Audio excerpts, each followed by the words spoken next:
The Anniversary Surprise. Nora's marriage was approaching its 20th anniversary. She was a dedicated mother to her 16-year-old son, Simon, and her 12-year-old daughter, Grace. For 2 decades, Nora had lived in the family's ancestral countryside estate, managing the household, caring deeply for her aging in-laws, and pouring her heart into her children. Her husband, Mark, lived and worked in a bustling city hours away, earning a handsome corporate package. He sent money diligently every month, but only returned home for a brief weekend once every 4 or 5 months. With the milestone anniversary looming, the children hatched a plan to surprise their father. "Look, Mom, the train ticket is already booked on my phone," Simon said excitedly, showing Nora the digital confirmation. "You need to pack your bags and go surprise Dad in the city." Before Nora could protest, Grace chimed in with a wide grin. "Yes, Mom, Simon really did it. You have no choice now. You have to go see Dad." Nora looked at her 2 children, half amused and half reproving. "What has gotten into you two? Why are you being so stubborn? And Grace, shouldn't you be focusing on your studies instead of orchestrating these dramatic plots?" Simon laughed, glancing between his mother and sister. "Mom, just imagine Dad's face when he opens his apartment door and sees you standing there on your anniversary. He's going to be absolutely thrilled. It's the perfect surprise." "Oh, it's going to be so romantic," Grace squealed, clapping her hands. "Just like a classic Hollywood movie. Dad will open the door, gasp, and say you're the best thing that ever happened to you." Nora blushed slightly, trying to maintain her motherly composure. "Aren't you two a bit too young to be talking to your mother about romance like this?" "Oh, Mom, come on," Grace teased. "It's the 21st century. It's completely normal." Nora sighed softly, her mind drifting to her youth. "In our time, love was silent, spoken only through stolen glances." "Wow, Mom," Simon smiled. "Where were you hiding this poetic side? But seriously, we booked the ticket for a reason." Nora's expression turned serious as she tried to steer the conversation back to reality. "But how can I leave? You know your grandparents' health hasn't been well lately. How can I just abandon everyone and go to the city?" Simon walked over and placed a reassuring hand on her shoulder. "Mom, we are not sending you away forever. It's just for a month. This is a special time for you and Dad to rebuild your world together. Your only responsibility shouldn't just be running this house. Dad needs you too. We're not little kids anymore. We can take care of ourselves. You deserve this trip." Nora's mother-in-law, who had been quietly observing the scene from the doorway, stepped in. "Nora, darling, the boy is right. Go. I will handle things here with your father-in-law. You haven't taken a break in 20 years. Before Nora could say another word, Simon playfully put his hand over her mouth. "No arguments, Mom. Your train leaves in 2 days." Nora gently pushed his hand away, a mix of anxiety and excitement fluttering in her chest. 2 days? You kids don't even give a person time to think. "In the age of smartphones, Mom, everything happens in seconds," Simon grinned. "Now go start packing." Yielding to her children's sweet stubbornness, Nora's heart began to warm at the thought of seeing Mark. She immediately went to the kitchen to prepare his favorite homemade lemon tarts, a pastry Mark had loved since the early days of their marriage. Nora had moved into this grand ancestral countryside home right after their wedding. When Mark landed the high-paying corporate job in the city, she couldn't move with him because his elderly parents needed constant care. Nora had selflessly chosen to stay behind, trading her youth for the responsibilities of the household.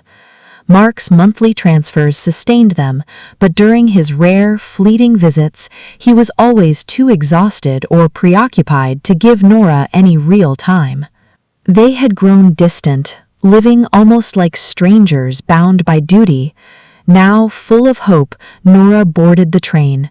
Simon guided her through the platform like she was a child, his excitement momentarily giving way to protective anxiety. "I'm not a child, Simon," I comforted him through the train window. "I will call you the moment I arrive. Don't worry." "I sent the address to your phone, Mom. Just take a registered cab straight to Dad's apartment building," Simon yelled as the train began to chug forward. As the countryside blurred past the window, the cool morning breeze carried Nora into a deep reverie. She felt a sense of happiness she hadn't felt in years. After all this time, she and Mark would finally have an entire month together. By her calculations, she would arrive at his apartment just after 6 a.m. She was sure to be home. Her phone rang at exactly 6 a.m. It was Simon. "Mom, you should be arriving now. Remember, take a cab straight to the address." "I'm on it, Simon. Stop stressing," Nora smiled, hanging up. She hailed a cab, arrived at the sleek city apartment complex, and walked up the pristine stairs. Standing before the door of apartment 4B, she paused, smoothed down her coat, and checked her reflection before pressing the doorbell. She waited. No one answered. She pressed it again. A few moments later, the door swung open, but it wasn't Mark. Standing there was a sleek, attractive young woman wearing a silk bathrobe, casually doing up her hair. She looked at Nora, confused. "Can I help you? Who are you looking for?" Nora swallowed a sudden lump in her throat and showed the address on her phone. "Is this Mark's apartment?" The woman nodded, leaning against the doorframe. "Yes, this is Mark's home. What business do you have with him?" Nora's voice trembled. "And who are you, if I may ask?" The young woman adjusted her robe, looking entirely at ease. "I'm Chloe. I'm his wife." The crushing discovery. The world seemed to stop spinning. Nora stared at the woman, unable to process the words. "His wife?" Suddenly, a voice echoed from the bedroom inside. "Chloe, babe, who is at the door so early?" Chloe turned and called out into the apartment. "Mark, honey, could you come out here for a second? Someone is here to see you." Nora's heart hammered against her ribs. For a fraction of a second, she prayed desperately that it was another man named Mark, but her luck was cruel. Mark walked into the hallway, buttoning his shirt. The moment his eyes landed on Nora, the color drained completely from his face. "Nora," his voice was barely a whisper. Before he could say anything else, his phone began to ring loudly in his pocket. Mark pulled it out, and even from a distance, Nora could see the caller ID displaying Simon. Mark's face twisted in panic. He looked at Nora, then at the phone, and immediately disconnected the call, rejecting his own son. Nora didn't say a word. She didn't scream. She didn't cry. She simply turned around and walked away. She walked blindly out of the building, her feet moving without direction. The city streets were unfamiliar, but she didn't care. Tears began to pour down her face, and she used the corner of her coat to wipe them away, walking faster and faster to escape the nightmare. Eventually, she found a secluded bench in a quiet, deserted park and collapsed onto it, trying to catch her breath. Her phone was ringing continuously. Simon's name kept flashing on the screen. It wouldn't stop. Nora lacked the courage to shatter her son's world, but she knew she had to answer. She wiped her face, drank a sip of water from her bottle, and forced her voice to sound steady before pressing answer. "Mom, oh my God, I am so sorry." Simon's panicked voice came through the speaker. "I just spoke to Dad on the phone. He told me he suddenly had to travel to another city last night for an urgent business emergency. Mom, please buy a return ticket and come back home immediately. I'm so worried. I messaged Dad that you were coming, and he feels terrible that he missed you." Nora listened to her son, her throat tight. Mark had lied so effortlessly to his own child to cover his tracks. "Yes, okay, I understand," she whispered, unable to form complete sentences. "Mom, please just get on the next train. I'm so sorry for causing this trouble," Simon said, hanging up. Nora stared at the dead phone. She had traveled all this way to give her husband a 20-year anniversary surprise, only to receive the most brutal betrayal of her life. How could Mark build an entire parallel universe without her ever suspecting a thing? What did she do wrong? Had she become a burden to him? Nora looked down at herself. Over the years, consumed by the endless chores of the country home and caring for his parents, she had neglected herself. She had gained weight, her clothes were simple, and youth had left her face. Chloe, on the other hand, was a picture of modern elegance, possessing a perfectly toned figure. Was that all it took for 20 years of loyalty to be erased? As she sat in her grief, a group of ragged, hungry street children approached her bench, silently begging for food. Nora remembered the basket of lemon tarts she had baked with so much love for Mark. They were useless to him now. She opened her bag, handed the pastries to the grateful children, and walked towards the train station. By evening, Nora was back at the country estate. The moment she walked through the front door, Simon threw his arms around her, holding her tight. "Thank God you're safe, Mom." Grace walked out of the kitchen, pouting slightly. "Mom went to surprise Dad, but ended up getting surprised herself by his business trip." "It's my fault," Simon muttered, looking down. "I shouldn't have planned this." Nora stood in the hallway, trying desperately to hold herself together under the gazes of her family. Her mother-in-law walked up, sighed, and said, "My poor Mark, working himself to the bone in the city for this family, moving from town to town without even a proper home-cooked meal." Hearing her mother-in-law's blind faith in her unfaithful son was the final straw. Nora felt the tears threatening to burst through her. She forced a polite smile, walked into the bathroom, and locked the door. She turned on the faucet to let the sound of running water drown out her grief, and she sobbed uncontrollably, splashing cold water on her face. The betrayal was an agonizing weight in her chest. She wanted to confront Mark, to scream at him, but she couldn't risk shattering the peace of this house. This house where she had spent 20 years, where every brick held the memory of her sweat and devotion, suddenly felt completely alien to her. The walls that once comforted her now felt like a cage of lies. The silent battle. "Mom, are you okay in there?" Simon's voice called out from the other side of the door. "You've been in there a long time. Did you slip?" Nora's voice was trapped in her throat. She took a deep breath, composed herself, and unlocked the door, snapping with an uncharacteristic edge born from exhaustion. "Simon, please, I'm just tired from the journey. I was washing my face. Can I not even have a moment of peace to breathe?" Simon blinked, startled by the unusual edge in his mother's voice. Sensing her profound distress, he softened his tone. "I'm sorry, Mom. Let me make you some black coffee. Go rest in your room." Nora did not refuse. Her mind felt like it was on fire. She lay down on the bed, closing her eyes, but the moment the darkness came, the faces of Mark and Chloe haunted her. A few minutes later, Simon walked in with a steaming mug of black coffee. He sat beside her on the bed. "Here, Mom, drink this. I know I caused you a lot of stress," Simon said quietly. He often made black coffee for himself while studying, and whenever he did, he would share a cup with his mother.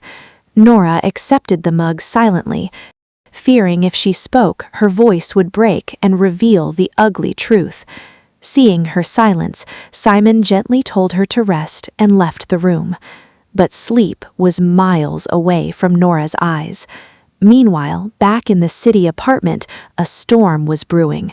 Chloe sat on the sofa, her arms crossed, refusing to speak to Mark.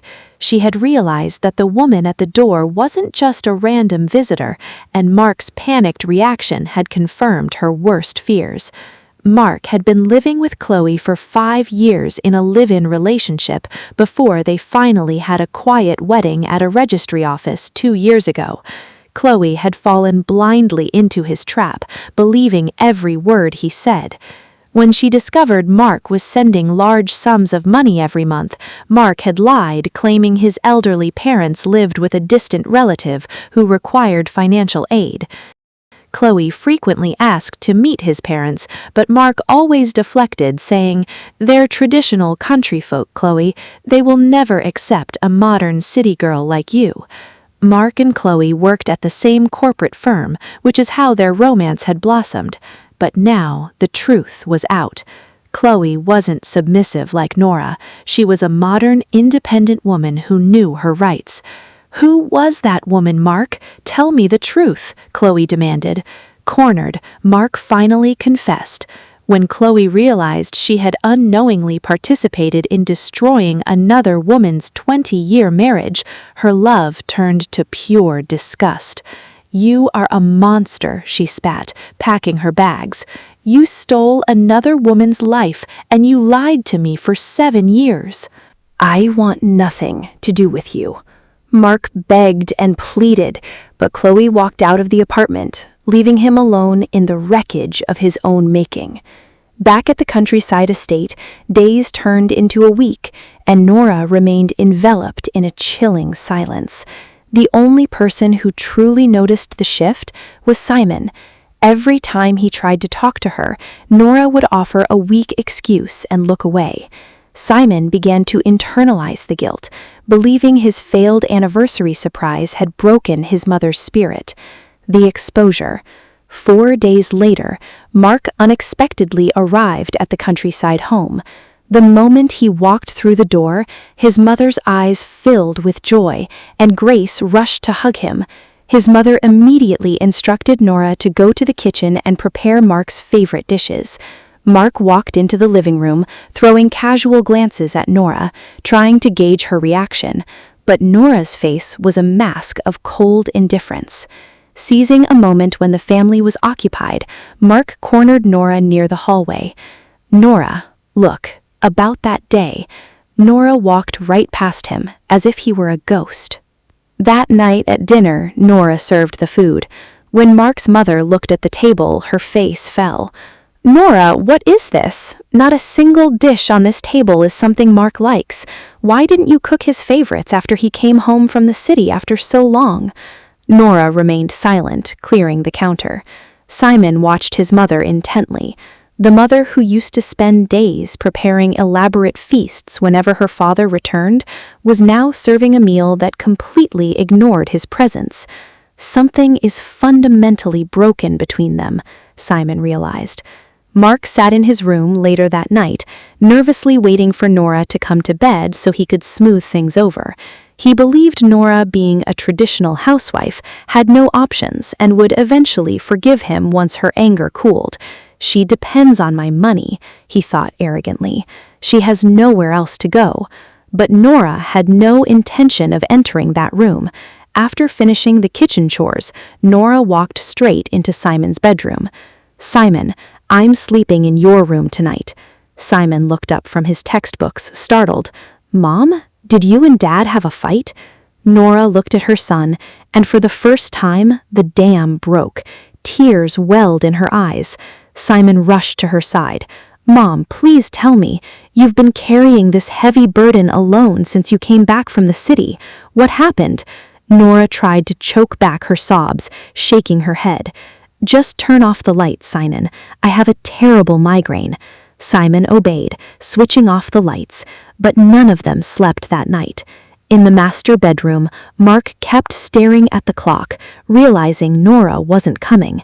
In Simon's room, Nora wept silently into her coat, her body trembling with pain, while Simon lay awake, his mind racing with dark realizations about his father.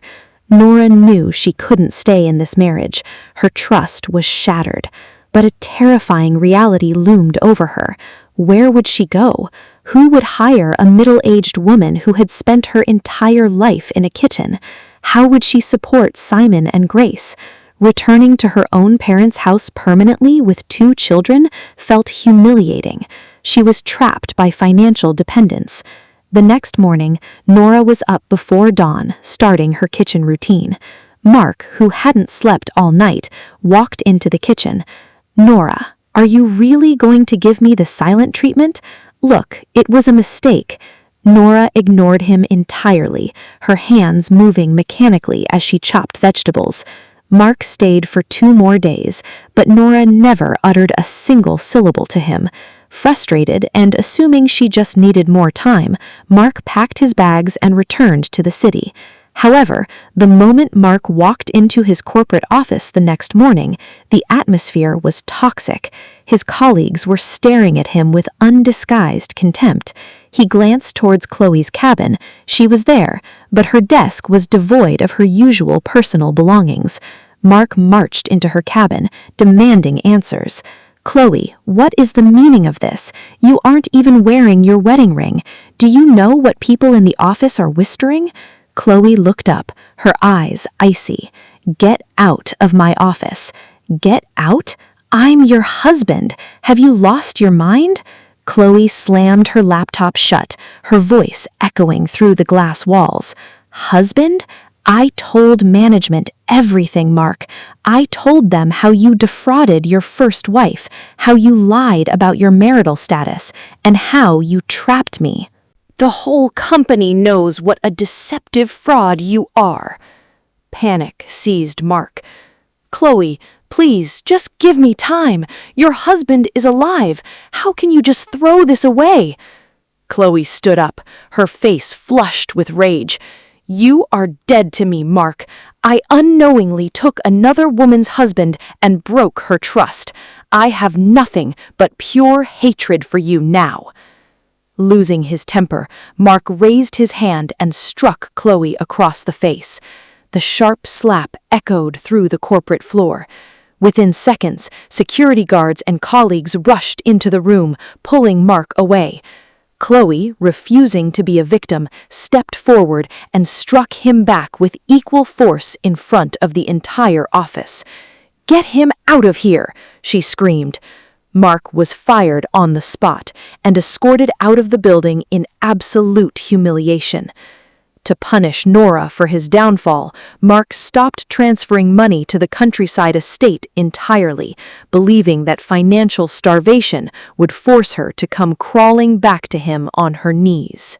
The turning point. 8 months passed. Mark had completely vanished. He hadn't returned home or sent a single dollar.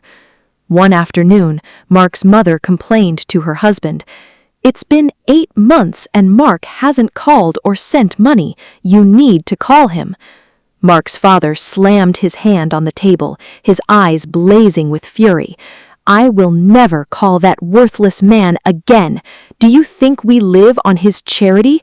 He abandoned his loyal wife and children. I know exactly what your son did." It turned out that Mark's father had overheard Nora and Simon's tearful conversation at the night of Mark's visit. He knew about the secret second marriage. He looked at Nora, who was quietly working in the corner, her head held high despite the hardship. "Nora, my child," her father-in-law said, his voice softening, "I have bought a small apartment in the city under your name using my savings. If this house feels like a burden of memories, you can take the children and leave. I will not force you to stay in the shadow of my son's sins." Nora's mother-in-law wept, finally understanding the depth of her son's betrayal. They had been surviving on Nora's meticulous past savings, but the funds were rapidly depleting and the children's university tuition fees were due. The breakthrough came from an unexpected place. A wealthy neighbor had approached Nora, begging her for help. "Nora, my daughter's 16th birthday party is tomorrow, and the caterer canceled at the last minute. I have 50 guests coming. You have the best culinary hands in the county. Please, can you cook the feast for us? I'll pay you handsomely." Nora hesitated, then nodded. "I will do it, but I will cook everything right here in my kitchen, and you can have it picked up." The party was a massive success. The guests couldn't stop praising the exquisite gourmet dishes. Seeing his mother's culinary genius, a brilliant spark ignited in Simon's mind.